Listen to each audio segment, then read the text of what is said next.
जय हिंद साथियों, स्वागत है आपका अपने YouTube चैनल राम स्टडी 24 पर। साथियों, यूपी पुलिस भर्ती से संबंधित हम इस प्रैक्टिस सेट को चला रहे हैं। इसमें जो आपका री एग्ज़ाम होने वाला है उससे संबंधित हिंदी का प्रैक्टिस सेट चला रहे हैं। हम इसमें 37 क्वेश्चन हल करते हैं और आप भी इन क्वेश्चनों को साथ ही साथ हल करते चलिए। और आपके कितने क्वेश्चन सही हुए आपको कमेंट बॉक्स में बताना भी है। देखिए, आज हम इस सीरीज़ के अपने प्रैक्टिस सेट 2 को कर रहे हैं। हमने पहले प्रैक्टिस सेट को भी कंप्लीट कर दिया है। अगर आपने नहीं देखा है तो हिंदी प्लेलिस्ट में जाकर आप हमारे चैनल पर उसको भी देख सकते हैं। तो साथियों, देखिए, इसमें प्रीवियस ईयर के क्वेश्चन हैं और बहुत ही मोस्ट इम्पोर्टेंट क्वेश्चन रहे हैं। ये री एग्ज़ाम से संबंधित जो अब जुलाई अगस्त में होने वाला है आपका पेपर, उससे संबंधित है। तो चलिए शुरू करते हैं साथियों। और अगर साथी प्लीज़ अगर आप हमारे चैनल पर नए हैं तो चैनल को सब्सक्राइब अवश्य करिए। तो चलो शुरू करते हैं अपने प्रैक्टिस सेट को। तो पहला क्वेश्चन है, शांत रस का स्थायी भाव है। तो शांत रस का स्थायी भाव आपसे पूछा है। तो देखिए, शांत रस का स्थायी भाव क्या होता है साथियों। तो इसका ऑप्शन है रति, हास, निर्वेद और शोक। तो इसका देखिए, ये जो ऑप्शन 3 है ये सही है, निर्वेद। शांत रस का स्थायी भाव होता है निर्वेद। ठीक है, तो चलिए हम आपको और भी बता देते हैं कि किस प्रकार के पूछे जाते हैं क्वेश्चन स्थायी भावों से। देखिए, यहाँ पर हम स्थायी भाव कवर कर लेते हैं। तो श्रृंगार रस जो होता है हमारा, इसका होता है रति स्थायी भाव। हास्य का होता है हास और करुण का होता है शोक। रौद्र रस का होता है क्रोध। वीर रस का होता है उत्साह और भयानक रस का होता है भय। ठीक है, चलिए और भी देख लेते हैं। तो बीभत्स रस का देख लेते हैं। बीभत्स रस का होता है जुगुप्सा और अद्भुत रस का होता है हमारा विस्मय। शांत रस का होता है निर्वेद। और इसके अलावा 2 और रस माने जाते हैं, वे हैं, देखिए वे कौन से हैं। एक है वात्सल्य रस, एक है भक्ति रस। तो इसमें वात्सल्य रस का स्थायी भाव है स्नेह और भक्ति रस का होता है वैराग्य। ठीक है, आपको ये अच्छी तरह ध्यान रखना है। ये बहुत ही इंपॉर्टेंट क्वेश्चन बनते हैं, इनसे क्वेश्चन पूछ लिए जाते हैं। अगर आप इसका स्क्रीनशॉट लेना चाहें तो इसका स्क्रीनशॉट ले सकते हैं। आइए अपने दूसरे क्वेश्चन की ओर चलते हैं। दूसरा क्वेश्चन क्या है, देखिए साथियों, इसमें पूरे 37 के 37 क्वेश्चन है। आपको बिल्कुल सेम परीक्षा का जैसा ही अनुभव होगा। आप बस इस प्रैक्टिस सेट को देते रहिए। तो देखिए, दूसरा क्वेश्चन है, ब्रज भाषा किस भाषा की उपबोली है। तो ब्रज भाषा बताइए किस भाषा की उपबोली है। तो ऑप्शन है पूर्वी हिंदी, पश्चिमी हिंदी, पहाड़ी हिंदी या फिर बिहारी हिंदी। तो जो ब्रज भाषा है ये हमारी पूर्वी हिंदी की उपबोली है। यानी ब्रज, यहाँ देखिए भाषा वाले ही लगा है ब्रज भाषा, लेकिन ये भाषा नहीं है, ये एक बोली है। बोली क्या होती है, एक पर्टिकुलर क्षेत्र में बोले जाने वाली जो भाषा होती है उसी को हम बोली कहते हैं। ये क्या है, मथुरा और आगरा के पूर्वी ये पश्चिमी इलाकों में, जो पश्चिमी उत्तर प्रदेश है उधर की ओर ये पड़ते हैं, उनमें बोली जाती है ब्रजभाषा। आइए अगले क्वेश्चन को चलते हैं। अगला क्वेश्चन है, निम्न में से गुफा का पर्यायवाची शब्द नहीं है। तो देखिए, गुफा का पर्यायवाची शब्द नहीं है, ये पूछा गया है। इन नहीं पर आपको अच्छी तरह से फोकस रखना है, ये नहीं ध्यान रखना है। तो देखिए, गुफा का क्या नहीं होता, तो इसका नहीं होता ये विजन। विजन इसका पर्यायवाची नहीं होता। बाकी सभी गुफा के पर्यायवाची हैं, गुहा, दरी और गवहन। ठीक है, गौहर।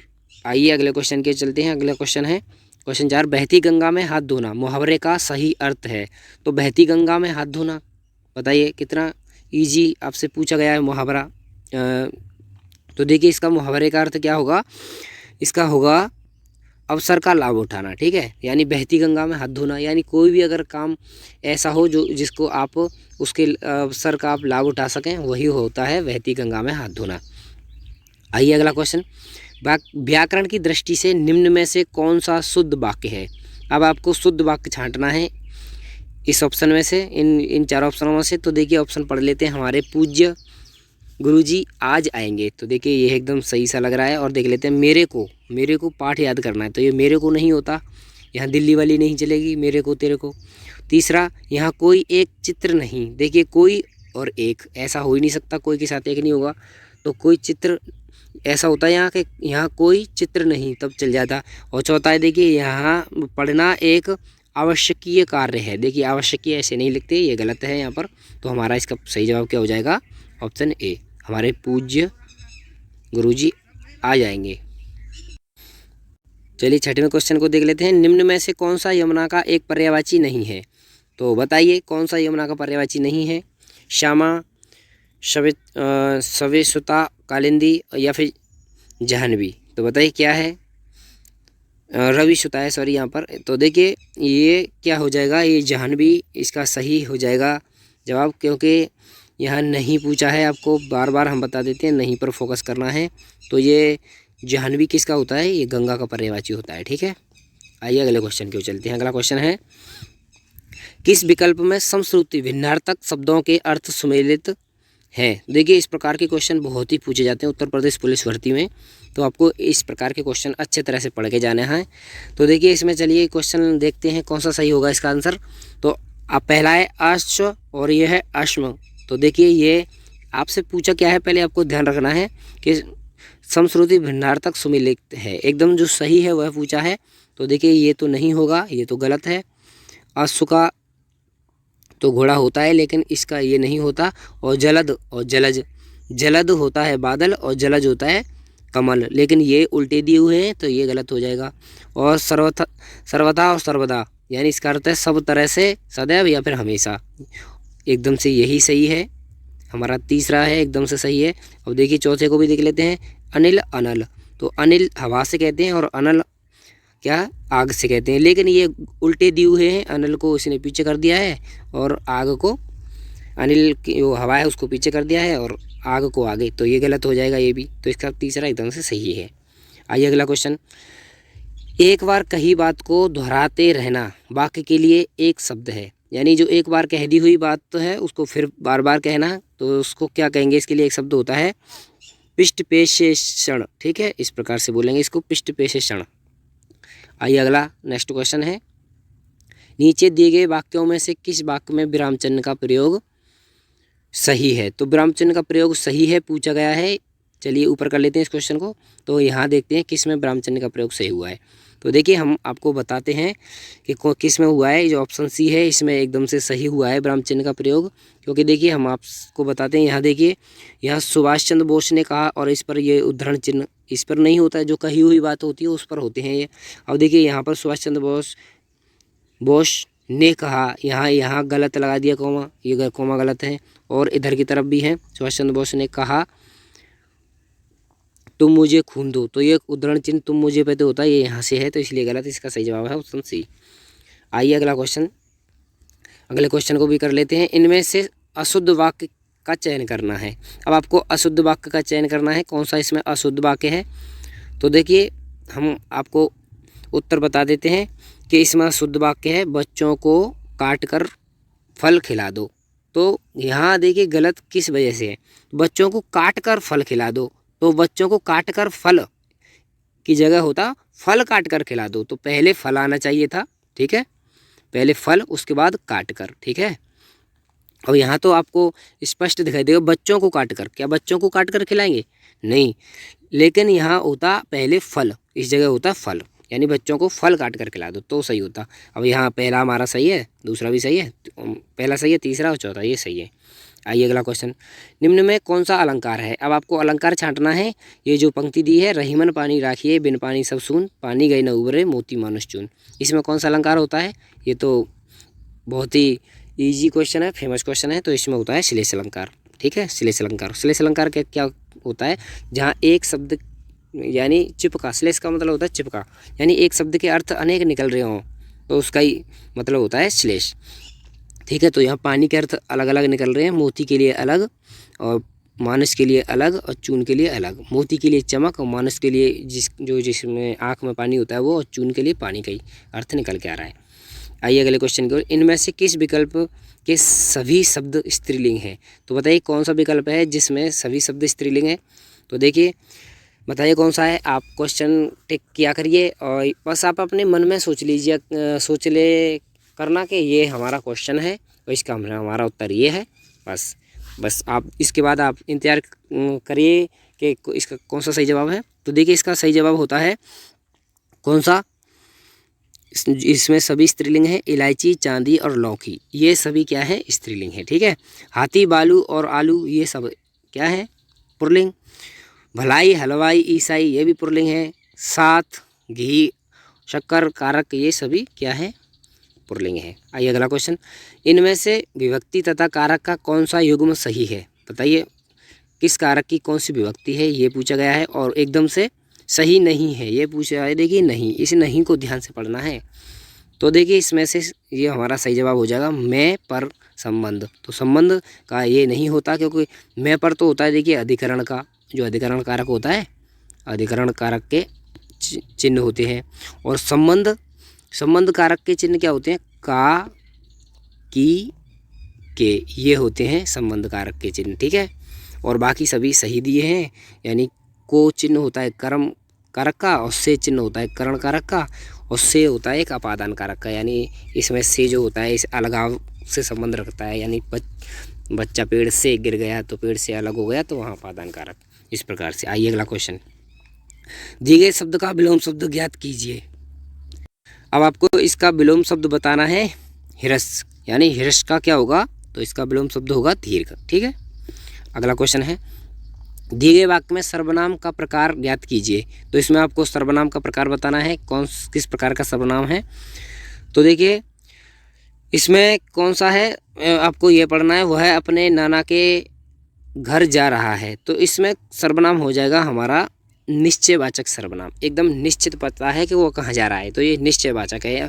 तो यहाँ इससे पता चला वह, जो वह है, यही तो हमारे सर्वनाम होते हैं जो क्रिया संज्ञा के स्थान पर प्रयुक्त हुए। तो ये वह जो है संज्ञा के स्थान पर प्रयुक्त हो रहा है, तो ये सर्वनाम है। लेकिन ये वह यानी पता चल रहा है कि वह जा रहा है, तो निश्चित हो गया इसका, तो ये निश्चित वाचक सर्वनाम है। ठीक है, प्रश्नवाचक में प्रश्न पूछे जाते हैं, निजवाचक में मैं या आप होता है स्वयं के लिए, और अनिश्चयवाचक में अनिश्चय के कोई बोध होता है। आइए अगले क्वेश्चन की ओर। निम्नलिखित प्रश्नों में 4 विकल्पों में से उस सही विकल्प का चयन करें जो शुद्ध वाक्य का सबसे अच्छा विकल्प है। तो एकदम शुद्ध वाक्य है, पूछा गया है कौन सा है जो एकदम से शुद्ध है। तो देखिए आप ऑप्शन पढ़िए, उसके बाद आप उत्तर का इंतजार कीजिए। तो देखिए इसका सही जवाब क्या हो जाएगा? इसका सही जवाब हो जाएगा मुझे केवल 4 रोटियां दीजिए। ठीक है, मुझे केवल 4, और यहाँ पहला देखिए क्या है, मुझे केवल 4 रोटियां मात्र दीजिए। मात्र नहीं लगाना है, जब 4 लगा दिया तो मुझे, यहाँ दूसरे को देखते हैं, मुझे केवल 4 रोटियां दो नहीं बोलेंगे, यहाँ पर दीजिए होता तो ठीक है। यहाँ देखिए क्या है, मुझे 4 रोटियां केवल मात्र दो, तो यहाँ केवल मात्र नहीं होना चाहिए। ठीक है, ये एकदम से सही है हमारा, मुझे केवल 4 रोटियां दीजिए। आइए अगला क्वेश्चन, दिए गए वाक्य का काल ज्ञात कीजिए। अब आपको इसमें काल बताना है कि कौन सा काल है। तो देखिए कि वाक्य क्या है, यदि वह पढ़ता तो परीक्षा में उत्तीर्ण होता। तो इसमें काल बताइए कौन सा है। तो देखिए इसमें कौन सा काल है, हेतु मद भूत। यानी इस प्रकार के जो क्वेश्चन होते हैं कि अगर मैं वह करता तो ये कर पाता, ये करता तो वो कर पाता, ये कर लेता तो वो कर लेता, इस प्रकार के जो होते हैं ये हेतु मद भूत में आते हैं। ठीक है, आइए अगला क्वेश्चन है, पुत्री का पर्यायवाची निम्न में से कौन सा है। तो पुत्री का पर्यायवाची पूछा है, तो पुत्री हम देखिए किसको कहते हैं, तनुजा को। ठीक है, जो तनुजा होती है हमारी उसको हम कहते हैं पुत्री। और बाकी सब भार्या, तनेजा, दारा, ये क्या है, ये पत्नी के पर्यायवाची हैं। ठीक है, ये पत्नी के पर्यायवाची। आइए अगले क्वेश्चन की ओर, निम्न में से कौन सा शब्द तद्भव है। देखिए तद्भव और तत्सम से बहुत ही क्वेश्चन पूछे जाते हैं इंपॉर्टेंट। तो इसमें देखिए क्या है, तेल हमारा क्या है, ये तद्भव है। बाकी दुग्ध ये दूध का है, अक्षोट ये अखरोट का है, और अग्र ये आगे का है। ठीक है, इस प्रकार। आइए अगले क्वेश्चन की ओर, भवन। और देखिए इसका ट्रिक ये है कि अगर आपको ऐसे शब्दों में कहीं कटे फटे हुए शब्द मिल गए अधिकतर, तो वो हमारे तत्सम होते हैं। तो ये तीनों में देखिए कटे पिटे शब्द हैं, तो ये तत्सम होंगे। बाकी ये तद्भव है, इसमें कोई कटा पिटा नहीं है। आइए अगला क्वेश्चन, भवन शब्द में कौन सी संधि है। भवन शब्द में आपको संधि बतानी है। तो भवन देखिए ये इसमें कौन सी संधि होती है, गुणवाचक संधि। ठीक है, क्योंकि इसका देखिए क्या होगा, विच्छेद भो प्लस अन, ये होता है इसका क्या, पर्यायवाची। ठीक है, पर्यायवाची नहीं, इसके संधि विच्छेद होता है भो प्लस अन, तो इससे मिलकर बनता है भवन। ठीक है, ये गुणवाचक है। आइए अगला क्वेश्चन, गोदान के रचयिता। अब आपको गोदान के रचयिता पूछे गए हैं। तो गोदान जो है उपन्यास है, इसके रचयिता कौन है, इसके रचयिता है मुंशी प्रेमचंद। ठीक है, इसका आपको सभी को पता होगा। आइए अगला क्वेश्चन, इनमें से अर्धविराम का चिन्ह कौन सा है। अब आपको अर्धविराम का चिन्ह बताना है। कल आपको हमने जो पिछला प्रैक्टिस सेट था उसमें आपको अल्पविराम के बारे में बताया, लेकिन अर्धविराम होता है, देखिए क्या इसमें जो बी है ये वाला होता है हमारा अर्धविराम। ठीक है, आइए अगला क्वेश्चन, इसमें और आपको कंफर्म करा देते हैं, रिपीट कि ये तो होता है अल्पविराम और ये होता है प्रश्नवाचक, ये होता है योजक चिन्ह। ठीक है, ये तो हमारा हो ही गया क्या, अर्धविराम। ठीक है, आइए अगला क्वेश्चन। कौन सा शब्द हमेशा एक वचन में प्रयुक्त होता है? तो कौन सा ऐसा शब्द है जो हमेशा एक वचन में आएगा? तो इसका सही जवाब देखिए क्या हो जाएगा। आप ऑप्शन पढ़ा करिए, उसके बाद आप मन में सोच लीजिए कि हमारा ये है, उसके बाद मैं जो बताऊं बस उसका इंतजार कीजिए। तो इसका सही जवाब होता है बुढ़ापा। ठीक है, बुढ़ापा को हम हमेशा एक वचन में ही प्रयुक्त करते हैं। तो इसमें जो ऑप्शन दिखाई दे रहे हैं, घड़ियाँ, पर्वतों, बुढ़ियाँ, ये तो आपको पता ही है, ये बहुवचन एकदम स्पष्ट दिख रहे हैं। आइए अगला क्वेश्चन। जो कुछ समय के लिए नियुक्त किया गया हो, जो कुछ समय के लिए नियुक्त किया गया हो, उसके लिए एक शब्द क्या होगा? तो देखिए उसके लिए एक शब्द होगा अंशकालिक। ठीक है, जो थोड़े से समय के लिए नियुक्त किया जाता है उसको हम बोलते हैं अंशकालिक। आइए अगला क्वेश्चन। न्यास का अनेकार्थी शब्द समूह है, तो जो न्यास है उनके अनेकार्थी शब्द क्या होंगे? तो देखिए इसके होंगे क्या, हमारे धरोहर, भेंट और उपस्थिति। ठीक है, ये न्यास के अनेकार्थी शब्द होंगे। ये आपको थोड़ा कठिन लगा होगा क्वेश्चन, लेकिन कोई नहीं, अब आपको पता चल गया कि ये न्यास के अनेकार्थी होते हैं। आइए अगले क्वेश्चन की ओर। महादेव वर्मा को उनकी किस रचना के लिए ज्ञानपीठ पुरस्कार मिला? तो महादेव वर्मा को उनकी कौन सी जो कृति थी? तो वो थी यामा। यामा के लिए उनको ज्ञानपीठ पुरस्कार मिला। ठीक है, आइए अगला क्वेश्चन। बलवान शब्द में कौन सा विशेषण है? तो बलवान शब्द, और ये आपको क्या बता रहा है? ये उसका बलवान का गुण बता रहा है किसी व्यक्ति का, तो ये गुणवाचक विशेषण है। किसी व्यक्ति का गुण बताए तो गुणवाचक विशेषण। ठीक है, आइए अगला क्वेश्चन। सु प्लस आगत विच्छेद के लिए संधि क्या होगी? होगा तो इसके लिए क्या होगा? सु प्लस आगत के लिए स्वागत। ठीक है, आइए अगला क्वेश्चन। निम्न में से कौन सा शब्द पुल्लिंग शब्द है? अब आपको पुल्लिंग शब्द बताना है। तो अमेरिका, उंगली, सौतन या इलायची। ठीक है, तो पुल्लिंग एकदम से स्पष्ट हो रहा है, अमेरिका। ठीक है, हमारा क्या है? पुल्लिंग शब्द है। जितने भी देश होते हैं वे सब पुल्लिंग में आते हैं। ठीक है, आइए अगला क्वेश्चन। चौराहा में शब्द है, चौराहा में बताइए कौन सा समास है? सॉरी, समास पूछा है। तो चौराहा में होता है द्विगु समास, यानी जिसके आगे संख्यावाची, ठीक है, शब्द हो तो वो द्विगु समास में आता है। आइए अगला क्वेश्चन। निम्न में से कौन सा तद्भव है? तो फिर से आपको तद्भव पूछ लिया गया है। तो देखिए इसमें हो जाएगा घोड़ा। घोड़ा तद्भव है और इसका तत्सम होता है घोटक। ठीक है, अगला क्वेश्चन देखते हैं। कौन सा शब्द हमेशा एक वचन में प्रयुक्त होता है? तो कौन सा ऐसा है जो एक वचन में प्रयुक्त होता है? तो इसका देखिए क्या है, बुढ़ापा। ये रिपीटेड क्वेश्चन है, कोई नहीं, चलिए। ठीक है, जो अभी आपके 32 क्वेश्चन हो चुके हैं, तो आपके कितने बालक हैं जो 30 पे पहुंच चुके, जो 25 क्वेश्चन सही कर चुके हैं? कमेंट में लिख के बताएं। चलिए अगले क्वेश्चन को देखते हैं। निम्न में से कौन सा शब्द संज्ञा शब्द है? अब आपसे संज्ञा शब्द पूछा गया है, तो कौन सा शब्द संज्ञा शब्द है? तो देखिए हमारा संज्ञा शब्द है इसमें वह। ठीक है, वह क्या है? एक हमारा संज्ञा शब्द है। ठीक है, अरे सॉरी, ये गलत कर दिया हमने इसका आंसर। वह नहीं होगा, एक सर्वनाम शब्द है। तो इसमें जो हिमालय है ये है हमारा क्या? संज्ञा शब्द। ठीक है, किसी के जो नाम होते हैं वह होते हैं हमारे संज्ञा। ठीक है, वो तो हमने सर्वनाम पर लगा दिया था। ये हमारा क्रिया शब्द है, ये सर्वनाम शब्द है और ये प्रश्नवाचक शब्द है। ठीक है, अगला क्वेश्चन देखिए। अगला ये हमारा क्या है? गद्यांश से है। इसमें से आपको क्वेश्चन छांट के लिखने हैं। तो चलते हैं, छांटते हैं क्वेश्चन अपने। सॉरी, क्वेश्चन छांट के लिखते हैं। तो चलिए छांटते हैं इनमें से कौन से क्वेश्चन सही हैं। क्वेश्चन छांटने से पहले आपको गद्यांश को ध्यानपूर्वक पढ़ना है, उसके बाद आप अच्छी तरह से इसको लगा पाएंगे। तो चलिए शुरू करते हैं, पढ़ते हैं हम, उसके बाद क्वेश्चन लगाएंगे। तो देखिए, आज भ्रष्टाचार, देखिए ये होता क्या है, किस प्रकार। देखिए गद्यांश को ध्यानपूर्वक पढ़ेंगे और इसी में से हम इन जो नीचे 5 क्वेश्चन दिए हुए हैं, इन 5 क्वेश्चनों के उत्तर छांट के लिखेंगे। तो चलिए ध्यानपूर्वक पढ़ना शुरू करते हैं। देखिए हमारा क्या लिखा है। तो देखिए इसमें लिखा है, आज भ्रष्टाचार की जड़ें इतनी गहरी है कि कोई भी अपराधी रिश्वत देकर छूट जाता है। ठीक है, यानी अब भ्रष्टाचार की जड़ इतनी मजबूत है कि कोई भी अपराधी हो छूट जाता है। निर्दोष को सज़ा मिलती है, निर्दोष को सज़ा हो जाती है। ठीक है, लोगों में न तो कानून का भय है और ना ही सामाजिक दायित्व की भावना, यानी लोगों में ना तो कानून का भय रहा और ना ही सामाजिक दायित्व का। अब देखिए आगे क्या है। भ्रष्टाचार का प्रवाह ऊपर से नीचे की ओर बहता है, ऊपर से नीचे की ओर। आगे है, जब देश के बड़े बड़े नेता ही घोटाले में लिप्त हों तो नीचे क्या होगा, यानी ऊपर के जो लोग हैं वो घोटाला करें तो नीचे क्या होगा।